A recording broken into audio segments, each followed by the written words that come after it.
Modern day, we use antibiotics in order to kill bacteria in order to cure from certain diseases that we know. And now today, the new occurrence of superbugs, which are also known to be drug-resistant bacteria. And now many scientists are talking about the new solution, bacteriophage, or short, phage. This is a model of a phage. A phage can be almost seem similar as a spider, as you can tell by its fibers which almost looks like legs. Normally, used to basically hook on the bacteria and to get a grip.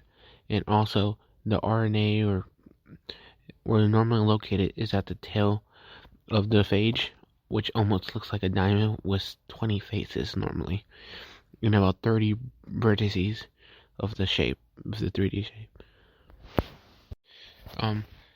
Basically how the phage infects the bacteria is normally by when bacteria go on top, grabs the cytoplasm of the bacteria, and then after injecting the RNA inside the bacteria, taking over the bacteria, basically making more copies of the phage.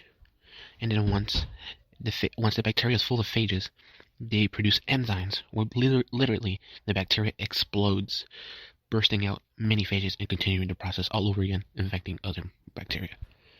You can find phages in basically murky water or dirty water, like sewages, dirty sinks, and mud puddles. And normally, that's where also bacteria is normally found too, since both of them like to swim a lot in order to navigate. Well, do phages infect human cells? Well, the good news is, they don't. The reason why phages don't infect human cells is because they were built in order to attack bacteria. And human cells and phages are so different that they just simply ignore each other, which is why phages don't affect human cells. Which leads back to bacteria.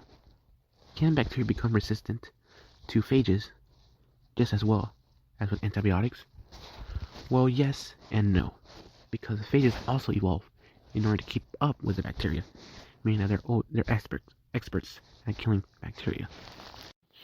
Oh my god, phages are limited to which kind of bacteria they can kill because they only kill a certain type of bacteria, and not all of them, which could be seen as a downside of phages. Phages have basically chosen already on which bacteria they want to affect, and those related to that bacteria.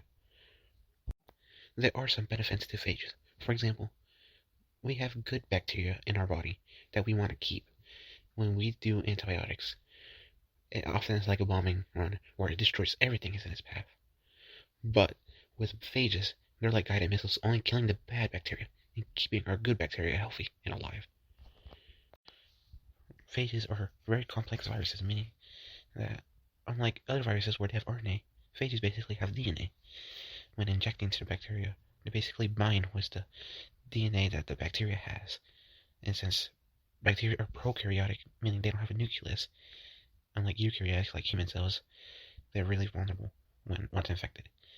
And mRNA starts transcribing and translating to RNA, and then to tRNA, until finally making the viruses. And as before, they basically take over the bacteria, becoming a factory for phages. Today, there are clinical trials for this phage, which many people call phage therapy, and the FDA, according to many resources, have already approved of this new method of therapy, which can help cure many people and save lots of lives. But what is the reason that why is it so not popular? Why is it not becoming a thing where many people are starting to produce for the future? Right now, there is a lack of attention of investors that want to invest in phages of this new therapy that could probably help cure many new diseases that are occurring, especially because of superbugs that are occurring, which many studies have shown that superbugs is possibly now killing more than what people are dying from cancer. Today, phages are starting to have become a little bit more popular than it was in the past, especially because of how dangerous these new drug-resistant bacteria are starting to occur and threatening many lives in the future, and possibly using the idea of using injecting viruses in our body could help save us and many lives around the world, which today could decide on whether and how it can change science and the medical world forever. Thanks for watching, and here is a list of our sources.